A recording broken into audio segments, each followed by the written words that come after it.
नमस्कार दोस्तों, मैं दीपक कुमार आप सभी का आपके अपने YouTube channel excellent career academy में स्वागत करता हूं। दोस्तों, आज इस वीडियो में हम लोग एसएससी जीडी के एग्ज़ाम में पूछे गए मैथ के सवालों को सॉल्व करेंगे, जो आने वाले एग्जाम्स के लिए आपके लिए काफ़ी ज़्यादा इंपॉर्टेंट साबित होंगे। आप अगर एसएससी जीडी या अन्य कोई भी एग्ज़ाम की तैयारी कर रहे हो जिसमें मैथ का क्वेश्चन पूछा जाता है, तो ये वीडियो आपके लिए भी काफ़ी ज़्यादा बेहद फायदेमंद साबित हो सकता है।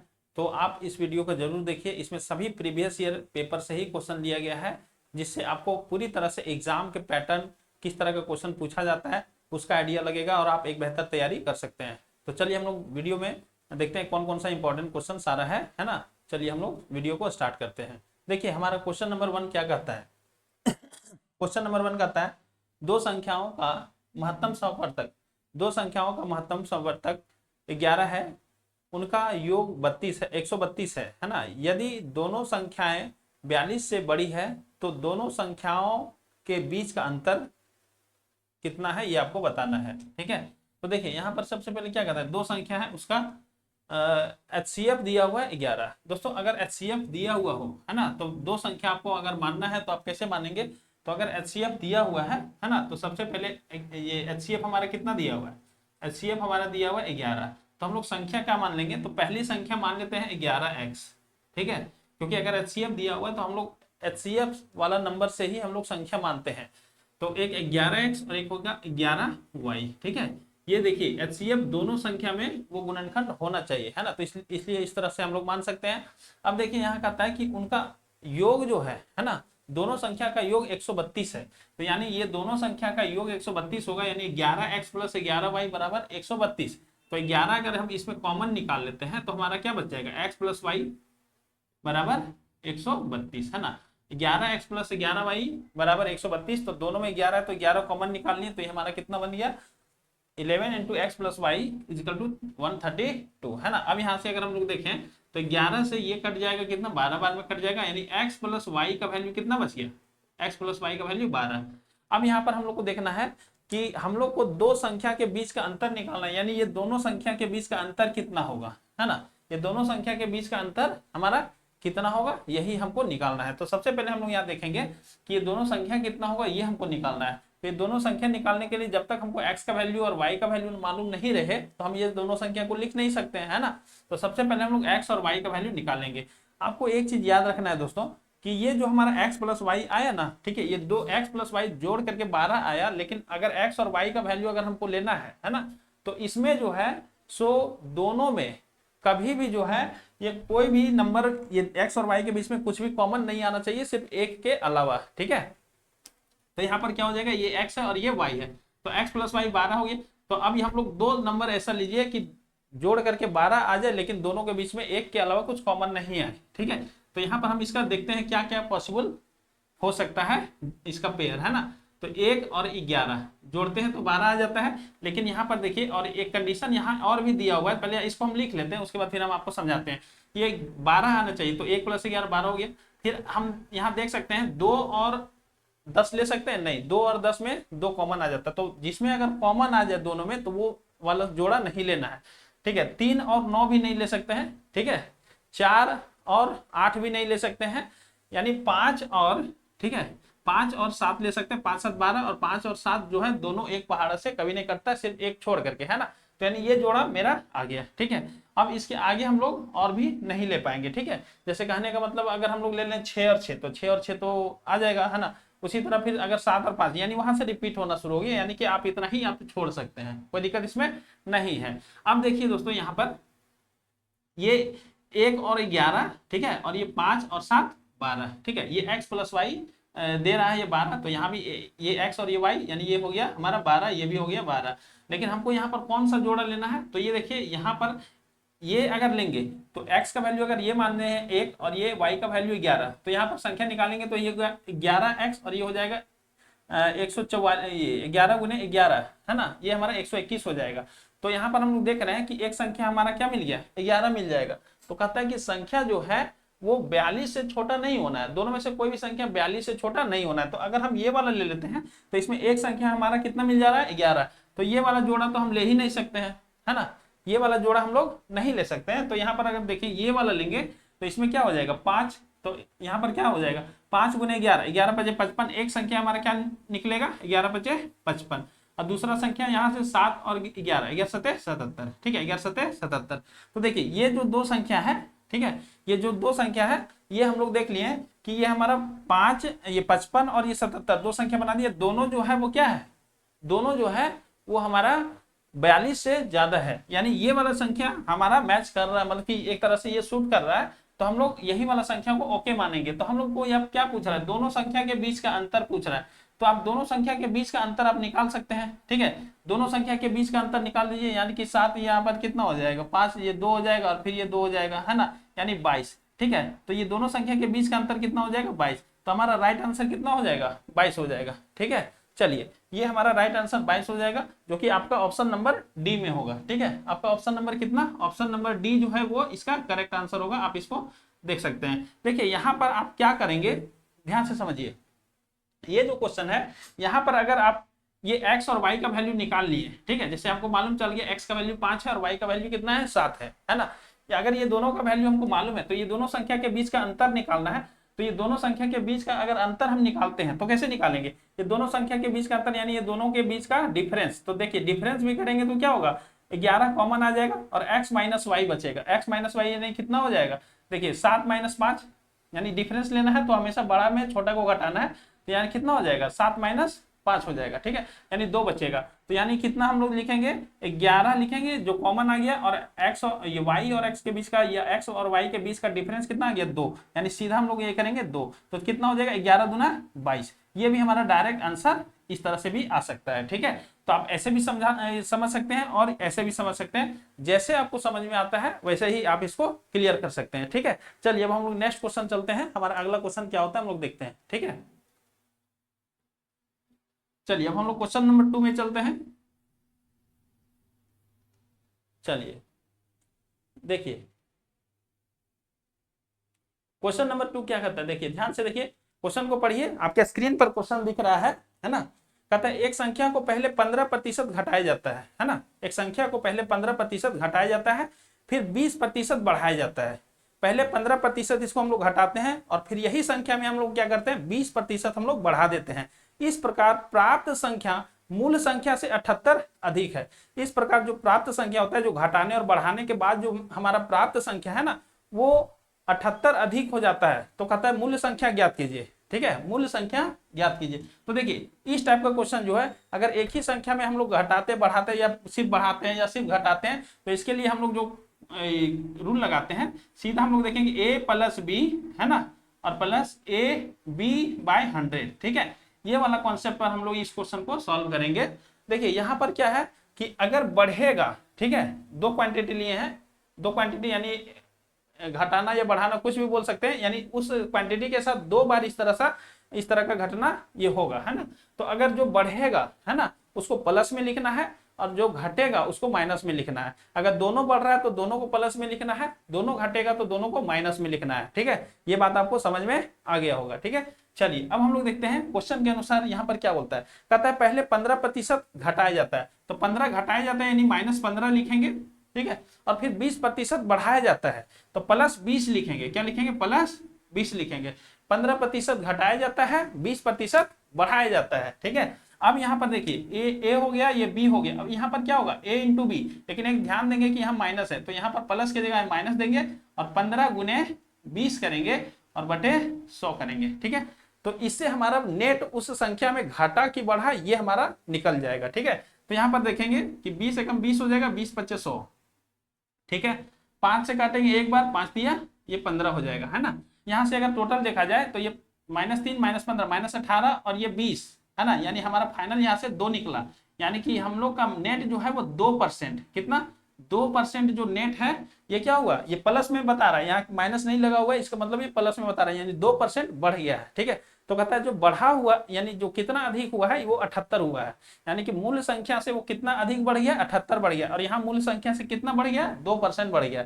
यानी कि 2% का ही वैल्यू, है ना, 2% का ही वैल्यू कितना है, 78 है। 2% का वैल्यू कितना है, 78 है। तो हमको पूछ रहा है मूल संख्या, तो मूल संख्या जो भी होता है वो 100% होता है। मूल संख्या कितना होता है, 100% होता है।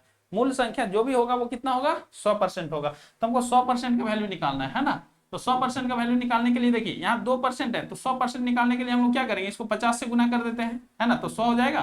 तो 100%, तो उसी तरह इसको भी हम लोग जब इधर 50 से गुना किए हैं तो इधर भी हम लोग 50 से गुना कर देंगे। कोई दिक्कत इसमें नहीं होने वाला है ना, कोई दिक्कत है क्या, नहीं कोई दिक्कत नहीं। चलिए अब इसको गुना कीजिए, यहाँ पर कितना हो जाएगा, सबसे पहले हम लोग देखेंगे 5 × 40, 0 हो जाएगा, 4 बचेगा, 5 × 7 35, 35 और 4 39, है ना, 39, ये 390 और एक 0 यहाँ से और आएगा। यानी कि हम लोग का जो फाइनल आंसर होगा ये हमारा 3900। जो आपका ऑप्शन नंबर क्या देगा, आपका ऑप्शन नंबर जो है वो डी है, ऑप्शन नंबर डी हमारा करेक्ट होगा, है ना, ऑप्शन नंबर डी जो है आपका करेक्ट आंसर है, आप इसको देख सकते हैं। चलिए अब हम लोग नेक्स्ट क्वेश्चन चलते हैं। हमारा क्वेश्चन नंबर क्या होगा, क्वेश्चन नंबर हम लोग 3 बनाएंगे, है ना। दोस्तों अगर आपको वीडियो अच्छा लग रहा होगा तो आप वीडियो को जरूर लाइक कीजिएगा और हमारे चैनल को जरूर सब्सक्राइब कीजिएगा। अगर अभी तक हमारे चैनल को नहीं सब्सक्राइब किए हैं तो हमारे चैनल को जरूर सब्सक्राइब कीजिएगा, क्योंकि यहाँ पर आपको बहुत ही बेहतरीन ढंग का PYQ जो SSC GD से रिलेटेड है और इसका जितना भी मटेरियल होगा मैथ से रिलेटेड, है ना, मैं यहाँ पर बहुत जल्द ही सारा यहाँ आपको क्लियर कराने वाला हूँ, ठीक है। चलिए देखिए यहाँ पर क्या होगा, क्वेश्चन नंबर 3 क्या कहता है, क्वेश्चन नंबर 3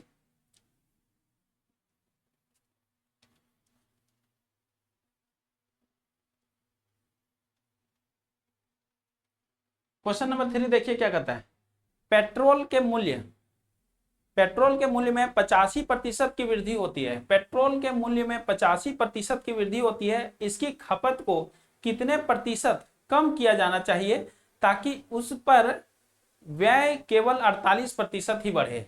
यानी पेट्रोल का कीमत जो है उसमें 85% वृद्धि हो गई, है ना। तो अब हमको खपत में कमी करने के लिए बोल रहा है और इतना कमी करें ताकि हमारा जो खर्चा है सिर्फ 48% ही बढ़े, है ना। काफी इंपॉर्टेंट क्वेश्चन है और बहुत ही बेहतरीन क्वेश्चन है। ऐसे क्वेश्चन एग्जाम में बार बार अभी पूछे जा रहे हैं। इस क्वेश्चन को आप एकदम बहुत बढ़िया ढंग से समझिए। ये क्वेश्चन मैं अभी बताने जा रहा हूँ और इसके बाद आपको इस टाइप के सभी क्वेश्चन आप एग्जाम में बढ़िया से बना पाएंगे, ठीक है। तो देखिए सबसे पहले मान लीजिए कि पहले जो है पेट्रोल में आप 100 रुपया खर्च करते थे, है ना, पहले पेट्रोल में आप 100 रुपया खर्च करना चाहते थे, ठीक है।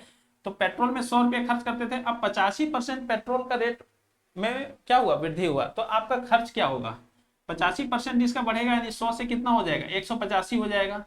कोई दिक्कत इसमें नहीं है, 100 से कितना 185, यानी पहले 100 में हो जाता था काम, लेकिन अब उसमें 85% एक्स्ट्रा, है ना, 85% वृद्धि हो गया, तो आपको कितना खर्च करना पड़ेगा 185, है ना। लेकिन आप जो है वो 48% ही अपना खर्च बढ़ाना चाहते हैं, सिर्फ 48% ही अपना खर्च बढ़ाना चाहते हैं। तो अगर आप 48% खर्च बढ़ाएंगे, ठीक है, तो आप कितना खर्चा करना चाहते हैं, यानी 100 है आप खर्च कर रहे थे और 48 और यानी 148 रुपया में ही आप निपट लेना चाहते हैं, है ना। चलिए तो यहाँ पर देखिए, अब यहाँ खर्चा गिरा 185, लेकिन आप आना चाहते हैं 148 में, है ना। तो यहाँ पर देखिए आपको खर्चा 185 से 148 ले जाना है, ठीक है, 185 से 148 ले जाना है, ठीक है। तो ये कितना हो जाएगा, ठीक है, कितना कम करना पड़ेगा, ठीक है, ये कितना कम करना पड़ेगा। तो यहाँ पर देखिए 185 से 148 जाना है, यानी कितना, ये 35 और 2 37, है ना, यानी 37 का डिफरेंस, ठीक है, ये कितना 37, यानी हमको 37 कम करना है, ठीक है।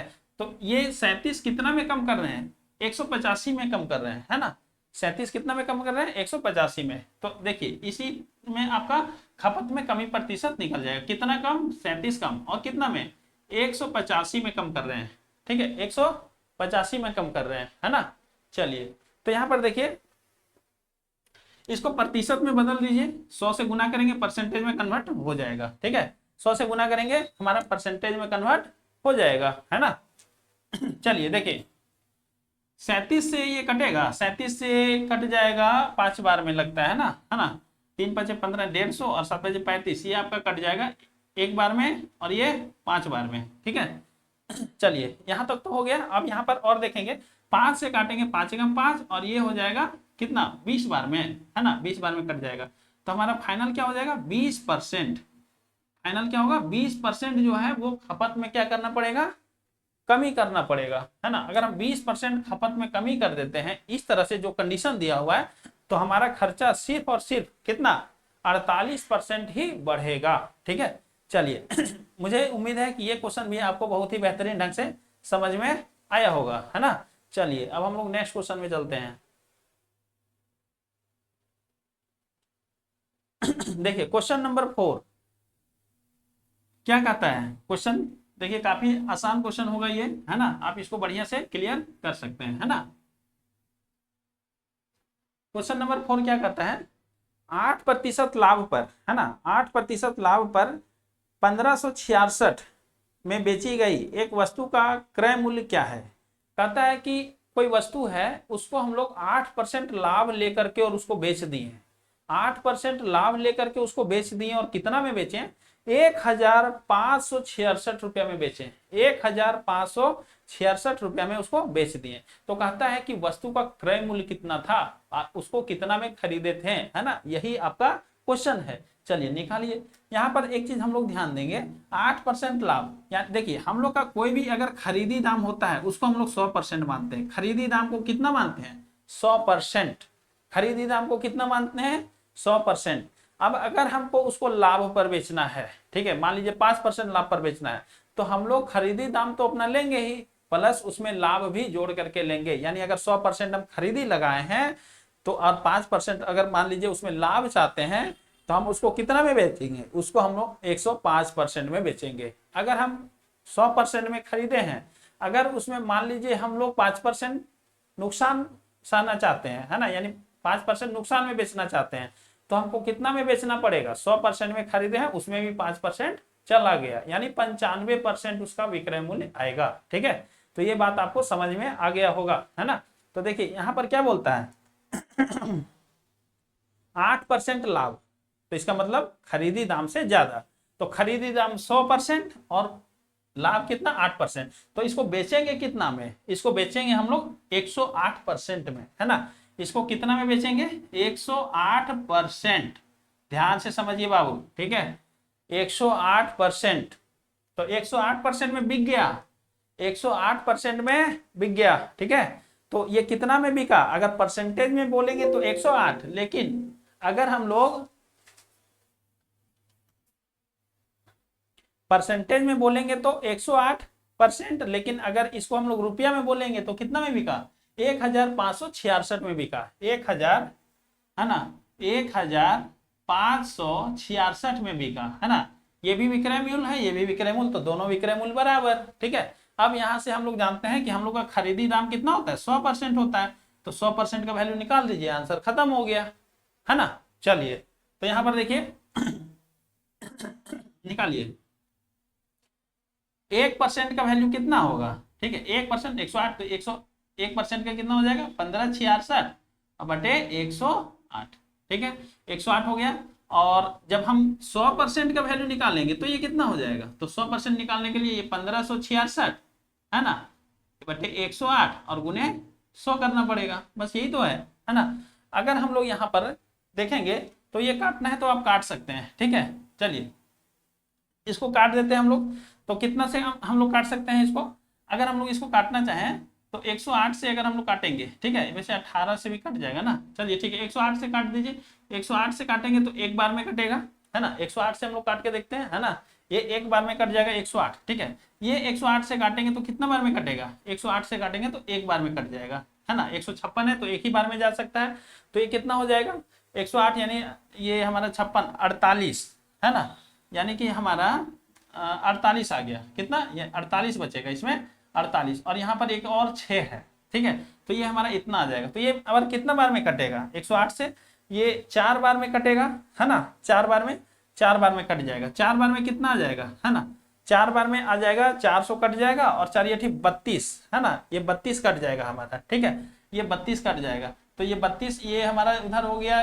कितना 46, और ये हमारा इधर हो जाएगा 8, है ना, 46 और ये हमारा इधर 8 हो जाएगा ना, तो 54 हो जाएगा। ठीक है, 54 हो जाएगा, यानी कि 54 बचा इसमें। ठीक है, इसमें कितना बचा 54 बचा। ठीक है, तो 54 है, तो ये एक तो जीरो और यहाँ अगर हम लोग ले लेते हैं, ठीक है, एक जीरो यहाँ से उठा करके हम लोग ले लेते हैं, तो 54 बन जाएगा कितना 540, ठीक है। तो ये 8 से कितना बार 108 से कितना बार में कटेगा, यानी कि 8 5 और 5 8 40, यानी कि ये टोटल हमारा कितना बार में कट जाएगा, 5 बार में कट जाएगा। एक जीरो यहाँ से भी ये लेकर के और इसको हम लोग काटे हैं, ठीक है। एक जीरो यहाँ से भी लेकर के हम लोग इसको क्या कर दिए, काट दिए हैं, ठीक है। तो यहाँ पर अगर हम लोग देखें तो यहाँ से बचा 145 और यहाँ से सिर्फ 10 बचा, तो ये टोटल हमारा कितना हो जाएगा, ये और एक जीरो यहाँ से बचा, ठीक है।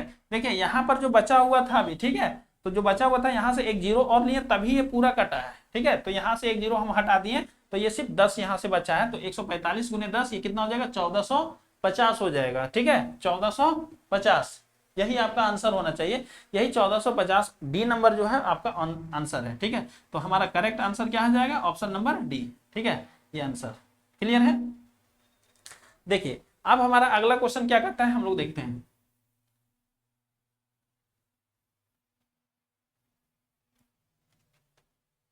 चलिए नेक्स्ट क्वेश्चन हमारा क्या होता है, ये देखिए।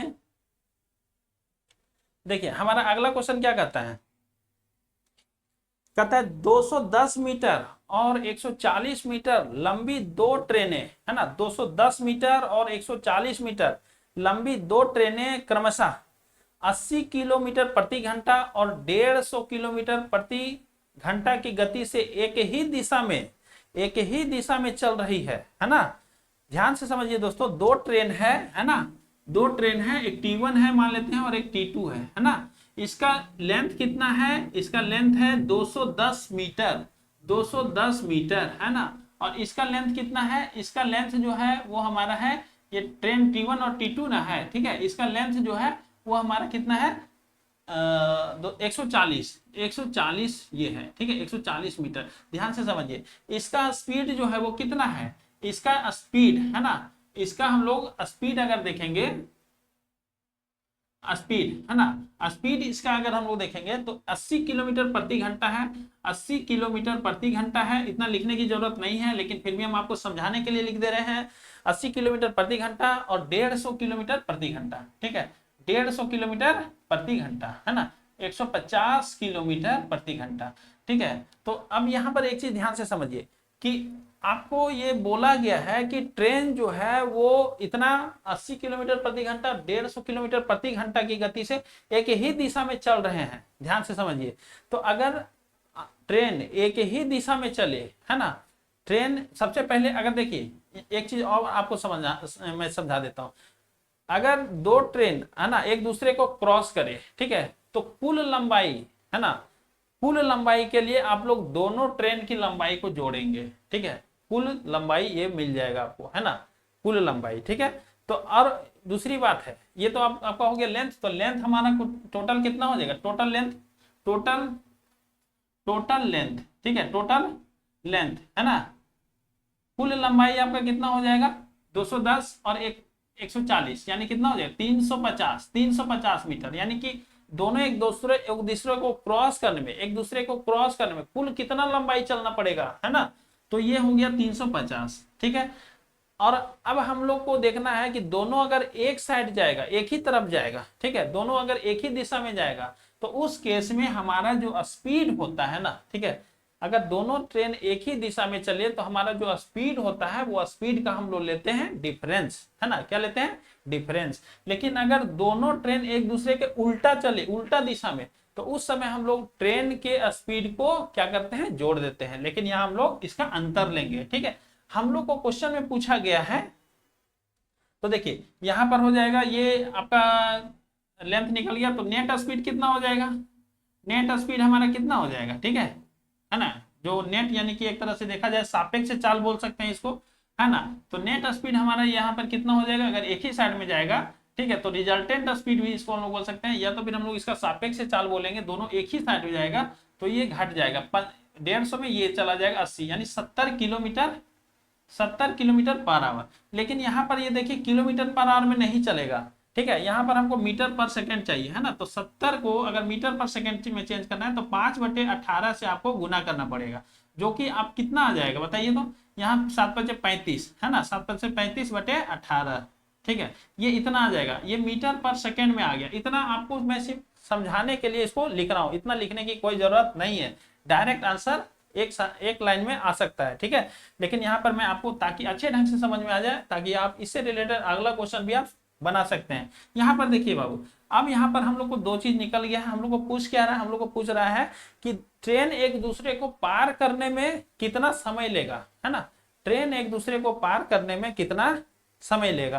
तो यहाँ पर एक चीज आप ध्यान देंगे कि हमको समय पूछा जा रहा है। क्या पूछा जा रहा है? समय, है ना। क्या पूछा जा रहा है? समय। तो समय बराबर क्या होता है? समय बराबर होता है दूरी बटे चाल, ठीक है, ये तो आपको मालूम ही होगा, है ना। समय बराबर क्या होता है? दूरी बटे चाल।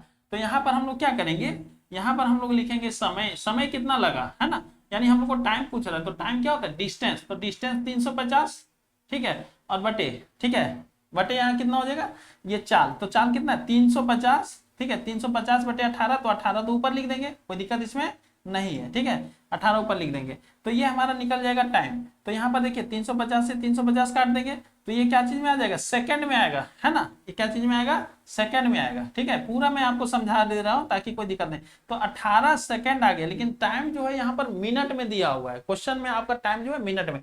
तो सेकंड को मिनट में कन्वर्ट करने के लिए हमको 60 से क्या करना पड़ेगा? 60 से हमको डिवाइड करना पड़ेगा, है ना। तो अगर हम 60 से डिवाइड करेंगे, तो अगर हम इसको देखेंगे तो 6 तिया 18, है ना, 6 ये 18 को 3 बार में काटेंगे और 6 दें 60, है ना। इसको अगर हम लोग और कैलकुलेट करेंगे तो आ जाएगा हमारा 0 पॉइंट, है ना, 10 से भाग देंगे 3 को ना, तो आ जाएगा 0.3 मिनट आ जाएगा, है ना, 0.3 मिनट। ये हमारा आंसर हो जाएगा, ठीक है। तो देखिए आप क्वेश्चन जो है अगर मुजवानी अगर आप बनाना है तो आप इतना में ही बना सकते हैं। क्या करेंगे कि दोनों ट्रेन का लंबाई को एक साथ जोड़ करके लिए हमको क्या निकालना है? हमको टाइम निकालना है। तो समय बराबर दूरी बटे चाल। तो डिस्टेंस कितना चला है? तो देखिए 210 140, ये हम लोग मुजवानी इसको जोड़ सकते हैं, 350 हो जाएगा। उसके बाद फिर हम लोग डिस्टेंस, ये स्पीड है, तो इसको हम लोग क्या करेंगे? डिफरेंस करेंगे, 70 आ जाएगा, है ना। 70 को फिर हम लोग क्या करेंगे?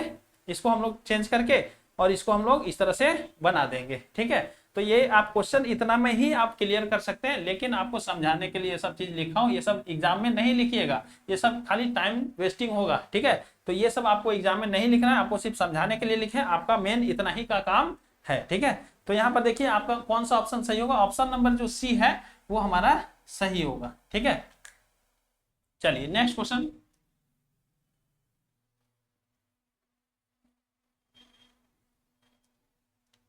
चलिए अब हम लोग अगले क्वेश्चन पर चलते हैं। हमारा नेक्स्ट क्वेश्चन क्या होता है, इसको जरा ध्यान से देखिए।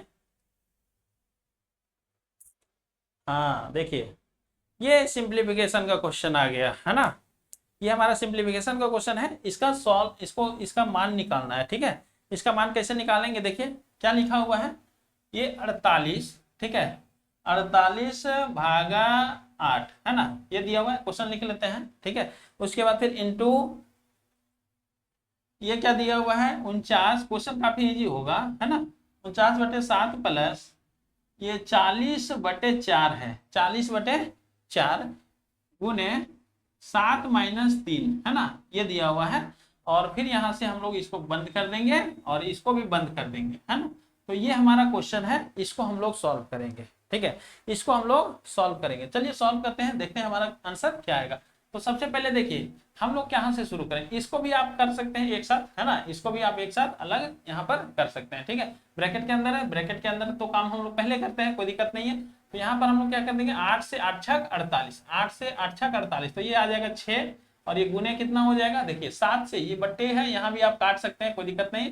तो ये अगर यहाँ 7×7 हम लोग कर देंगे तो यहाँ से कितना हो जाएगा, 7 मिलेगा, ठीक है, 7 मिलेगा। ये ब्रैकेट में है तो ब्रैकेट अभी इसको रखे रहिए, ठीक है।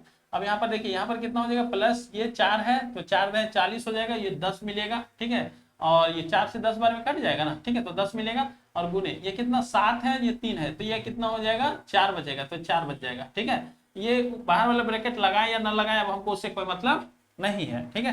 तो यहाँ पर देखिए कितना हो जाएगा, 10 चौक 40 और 7 47, है ना, यानी 6×47 आया, 6×47, ठीक है। तो 6×47 यहाँ पर आप क्या दे सकते हैं, 6×7 = 42, है ना, यानी यूनिट डिजिट 2, आपका ऑप्शन नंबर वैसे भी आप डी लगा सकते हैं, पूरा नहीं गुना कीजिएगा तो भी, ठीक है। चलिए यहाँ कितना होगा, 6×7 = 42 का 2 हो जाएगा, बच गया 4, ठीक है, 6 चौक 24, 24 और 4 28, है ना, यानी कि 282। ठीक है, ऑप्शन नंबर डी जो है ये आपका करेक्ट आंसर होगा। ठीक है, इतना गुना नहीं कीजिएगा, यूनिट डिजिट देखिएगा, क्वेश्चन का आंसर क्लियर कर लीजिएगा। ठीक है, चलिए ये हमारा ऑप्शन नंबर डी जो है वो करेक्ट आंसर है।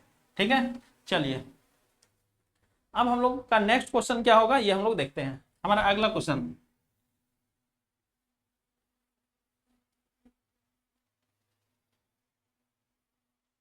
चलिए अब हम लोग क्वेश्चन नंबर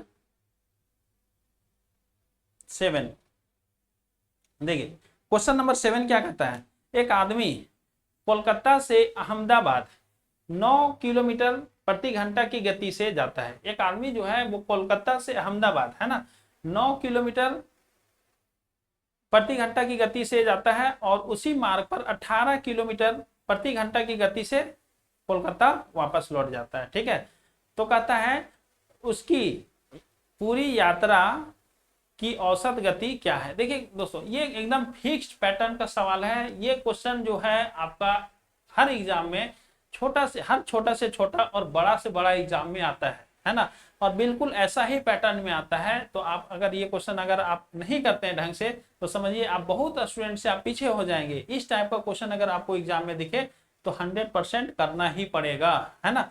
तो यहाँ पर देखिए इस टाइप का, है ना, जैसे देखिए यहाँ पर अगर मान लेते हैं ये आपको ये समझा रहे हैं। ठीक है, ये 2 पॉइंट है, ए है और ये बी है। ठीक है, अगर मान लीजिए कि एक आदमी जो है वो ए से यानी कि ए से बी की तरफ गया, है ना, ए से बी की तरफ गया x किलोमीटर पर आवर से, है ना, x किलोमीटर प्रति घंटा से, और फिर बी से ये वापस आ गया, है ना, y किलोमीटर प्रति घंटा की गति, यानी इधर से गया x किलोमीटर प्रति घंटा और इधर से फिर वापस आ गया वही जगह पर y किलोमीटर प्रति घंटा से, है ना। तो इसका औसत चाल क्या होता है ना, औसत चाल, है ना, यानी इसका आने और जाने का औसत चाल, है ना। तो इसमें कोई झमेला नहीं, बस ये आप याद रखिएगा। ठीक है, क्या होगा 2xy बटे x प्लस वाई। ये एकदम बहुत ही सिंपल और बेहद आसान कॉन्सेप्ट होता है। ठीक है, इसको आप याद रख लीजिए। ठीक है, तो देखिए ये आपका कॉन्सेप्ट हो गया, है ना, ये आपका क्या है कॉन्सेप्ट है, इसको आप लिख लीजिएगा। अब यहाँ पर क्या कहता है कि क्वेश्चन जो है उसको बना दीजिए। तो यहाँ पर देखिए गया कैसे 9 किलोमीटर प्रति घंटा, देखिए यहाँ गया और आया, तो गया 9 किलोमीटर प्रति घंटा और आया कितना 18, तो कितना हो जाएगा 2 इंटू एक्स इंटू वाई, यानी कि 9 गुने 18 बटे एक्स प्लस वाई, यानी 18 और 9 कितना हो जाएगा 27 हो जाएगा। ठीक है, 18 9 कितना हो जाएगा ये 27 हो जाएगा। ठीक है, तो 9 एकम 9 हो जाएगा, 9 तिया 27 हो जाएगा, और 3 एकम 3 हो जाएगा, है ना, 3 छक 18 हो जाएगा। इधर से सब कट गया, ऊपर से क्या बचा 2 छक 12, यानी ये 12 मिला, तो कितना हो जाएगा 12 किलोमीटर प्रति घंटा, 12 किलोमीटर प्रति घंटा, यानी ऑप्शन नंबर डी जो है वो आपका राइट आंसर होगा। ठीक है, ऑप्शन नंबर डी जो है वो आपका राइट आंसर है। ठीक है, चलिए अब हम लोग नेक्स्ट क्वेश्चन चलते हैं। हमारा अगला क्वेश्चन क्या होगा, आप इसका कॉन्सेप्ट को लिख लीजिएगा, है ना। इस टाइप का क्वेश्चन जो है आपको एग्जाम में हमेशा देखने के लिए मिलेगा ही, है ना। चलिए नेक्स्ट क्वेश्चन हमारा क्या कहता है, देखिए ये क्वेश्चन जो है वो मेंसुरेशन का क्वेश्चन है ना। चलिए इसको भी हम लोग सॉल्व करते हैं।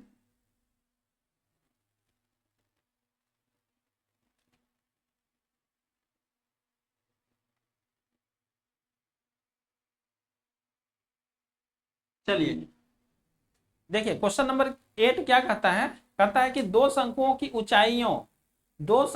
ऊंचाइयों का अनुपात दिया हुआ है 4:3 है ना। उनके आधारों की त्रिज्या का अनुपात दिया हुआ है कितना, ये 1:2 है। उनके आयतनों का अनुपात क्या है। देखिए यहाँ शंकु के बारे में बात कर रहा है, तो हम पहले यहाँ पर शंकु के बारे में आपको बता देते हैं। ठीक है, क्या कहता है, देखिए शंकु जो होता है वो इस टाइप का एक स्ट्रक्चर होता है, 3D मॉडल है ये, है ना। आप लोग देखते होंगे जोकर को टोपी या बर्थडे का जो टोपी होता है ना, वो शंकु के शेप में होता है ना। इसको आपको ध्यान में रखना पड़ेगा, क्लियर है। यहाँ पर देखिए ये जो होता है वो आधार होता है। ठीक है, तो ये आधार एक वृत्त की तरह होता है, इसलिए इसका त्रिज्या होता है आधार की त्रिज्या, इसको हम लोग आर बोलते हैं, है ना, रेडियस यानी आर से डिनोट करते हैं। ये हमारा क्या हो जाएगा, ये जो है ये शीर्ष बिंदु से अगर यहाँ पर हम लोग आधार के त्रिज्या जो है उसका सेंटर को मिला देंगे तो इसको हम लोग बोलते हैं हाइट, है ना। ऊंचाई बोलते हैं, और इसको बोलते हैं तिर्यक ऊंचाई बोलते हैं, है ना, तिर्यक ऊंचाई। तो यहाँ पर सिर्फ हम ये देखेंगे कि हम लोग को आयतन के बारे में पूछा जा रहा है, ठीक है। तो आयतन, तो शंकु का आयतन क्या होता है, अगर आप नहीं जानते हैं तो आप लिख लीजिए, है ना, 1/3 pi r square h, 1/3 pi r square h, ये शंकु का आयतन का फॉर्मूला है, इसी पर आपका क्वेश्चन बनेगा, ठीक है। तो यहाँ पर देखिए दो शंकु दिया हुआ है, ठीक है, तो दो शंकु दिया हुआ है, हम चाहे तो इसको छाप भी सकते हैं, नहीं छापना है तो नहीं छापिए, कोई दिक्कत नहीं है, ठीक है। मैं सिर्फ आपको अच्छा से समझाने के लिए मैं आपको यहाँ पर फिगर के साथ बता रहा हूँ, आप एग्जाम वगैरह में आप नहीं भी बनाइए तो कोई दिक्कत नहीं है, ठीक है। देखिए देखिए दो को शंकु हम बना दिए, है ना, इसका आधार जो है, इसका त्रिज्या हम लोग r1 मान लिए हैं, है ना, इसका त्रिज्या को हम लोग r2 मान लेंगे, इसका हाइट को हम लोग h1 मान लेते हैं, और इसका हाइट को हम लोग h2 मान लेते हैं, ठीक है, h1 h2। अब यहाँ पर क्या हुआ कि इनकी ऊंचाई का अनुपात दिया हुआ है, यानी h1 और h2 दिया हुआ है, h1/h2 दिया हुआ है, कितना दिया हुआ है, 4:3 दिया हुआ है, 4:3। और यहाँ पर त्रिज्या का अनुपात भी दिया हुआ है, यानी r1/r2 कितना दिया हुआ है, 1:2, यानी 1/2 दिया हुआ है, ठीक है। अब हमको उनके आयतन का अनुपात पूछ रहा है, तो आयतन का अनुपात मतलब क्या होगा, इसका आयतन बटे इसका आयतन, है ना, तो इसका आयतन का अनुपात कितना हो जाएगा, 1/3 पाई r1 स्क्वायर h1, ये हो जाएगा पहला शंकु का आयतन, और ये हो जाएगा बटे दूसरा शंकु का आयतन, 1/3 तो होगा, फॉर्मूला में होता है, पाई भी होगा फॉर्मूला में, रेडियस के जगह हम लोग r2 बैठाएंगे, r2 square by h2, height h2 है, तो देखिए 1/3 तो 1/3 से कट जाएगा, पाई तो पाई से कट जाएगा। अब देखिए यहाँ r1/r2, r1 का स्क्वायर बाय r2 का स्क्वायर, तो r1/r2 का स्क्वायर लिख सकते हैं, तो r1/r2 का स्क्वायर मतलब कितना हो जाएगा, 1/2 का स्क्वायर इंटू h1/h2 कितना दिया हुआ है, 4/3 दिया हुआ है, तो यानी 1/4, और गुने कितना हो जाएगा, 4/3 हो जाएगा, 4 से 4 कट जाएगा, यानी 1/3, यानी 1:3, ये आपका आंसर होगा, ठीक है, जो कि आपका ऑप्शन नंबर कहाँ मिलेगा, ए में मिलेगा, ठीक है, कहाँ मिलेगा, ए में, ये आपका राइट आंसर हो गया, ठीक है। चलिए अब हम लोग का अगला क्वेश्चन देखिए क्या कहता है, हाँ क्वेश्चन नंबर 9, ठीक है, क्वेश्चन नंबर 9 क्या कहता है, इसको जरा ध्यान से समझिए।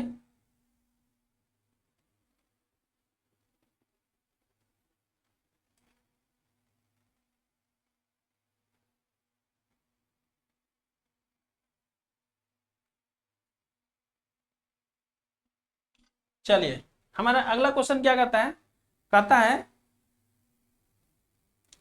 कि दो संख्याएं 4:9 के अनुपात में है, 4:9 के अनुपात में, दो संख्या कितना के अनुपात में है, 4:9 के अनुपात में है, यदि उनके बीच मध्यानुपाती 24 है, ठीक है, मध्यानुपाती 24 है, तो दोनों संख्याओं के बीच धनात्मक अंतर ज्ञात कीजिए, यानी दोनों संख्या के बीच में कितना का अंतर है, डिफरेंस निकालना है, सीधी सी बात, ठीक है। तो देखिए दो संख्याएं दिया हुआ है, तो ये अनुपात में दिया हुआ है, तो अनुपात में हम लोग मान लेते हैं एक 4x मान लेते हैं, और एक कितना मान लेते हैं, ठीक है, एक 9x है और 9x, ये दोनों संख्या के बीच का मध्यानुपाती 24 दिया हुआ है, ठीक है। तो मध्यानुपाती का आप जानते होंगे, ठीक है, लिख देते हैं कॉन्सेप्ट, आप याद कर लीजिएगा, और या तो फिर आप नोट कर लीजिए इसको, है ना, ए तथा बी का मध्यानुपाती कितना होगा, √AB, ठीक है, ये होता है, आप इसको नोट कर लीजिएगा। तो देखिए इसी तरह इसका मध्यानुपाती लिखेंगे तो कितना लिखेंगे, इसका मध्यानुपाती लिखेंगे तो यहाँ पर लिखाएगा 4x और गुने 9x, है ना, तो इसका मध्यानुपाती ये हो गया, तो जो कि इसका मध्यानुपाती दिया हुआ है, ये दोनों का मध्यानुपाती यही है जो कि दिया हुआ है क्वेश्चन में, कितना दिया हुआ है, 24 दिया हुआ है, कितना, 24 दिया हुआ है, ठीक है। तो यहाँ पर अब आप क्या करेंगे, यहाँ पर आपको निकालना है दोनों संख्याओं के बीच का धनात्मक अंतर, यानी दोनों संख्या के बीच का अंतर निकालना है। यहाँ से देखिए अगर रूट से बाहर निकालें तो 4 का 2 निकल जाएगा, 9 का 3 निकल जाएगा, ठीक है, और x यहाँ 2 बार है x, है ना, तो एक तो x बाहर निकल जाएगा, यानी फाइनली देखा जाए तो ये 24, ठीक है, तो 2 3 6, यानी 6 बनाएगा, 6 चौक 24, यानी ये कट जाएगा, टोटल कितना, 4 बार में कट जाएगा, तो x का वैल्यू आ गया कितना, 4 आ गया, ठीक है। तो दोनों के बीच में अंतर, है ना, तो दोनों संख्या के बीच का अंतर यानी कि 4x, है ना, और 9x, 4 और 9x के बीच का अंतर कितना हो जाएगा 4 और 9x के बीच का जो अगर हम लोग अंतर देखेंगे तो 4 और 9 यानी 5x, कितना, 5x, है ना, तो 4 और 9 के बीच में 5x का अंतर, 5x मतलब कितना हो जाएगा, ध्यान से देखिए यहाँ पर देखिए x का वैल्यू आया 4 है ना, तो x का वैल्यू आया 4 है, यानी 5 गुने 4 करेंगे है ना, तो 5 गुने 4 मतलब कितना हो जाएगा, 20 हो जाएगा। तो ये हमारा आंसर हो जाएगा, ठीक है, ये हमारा आंसर होगा, जो कि आपका ऑप्शन नंबर कहाँ मिलेगा, ए में मिलेगा, ठीक है। तो हमारा ऑप्शन नंबर जो ए है वो हमारा करेक्ट आंसर होगा, ठीक है, ऑप्शन नंबर ए जो है वो करेक्ट आंसर है, ये आप इसको समझ सकते हैं, ठीक है। चलिए अब देखिए हम लोग नेक्स्ट क्वेश्चन की ओर चलते हैं। हमारा अगला क्वेश्चन क्या होने वाला है, देखिए क्वेश्चन नंबर 10 क्या कहता है, जरा देखिए तो।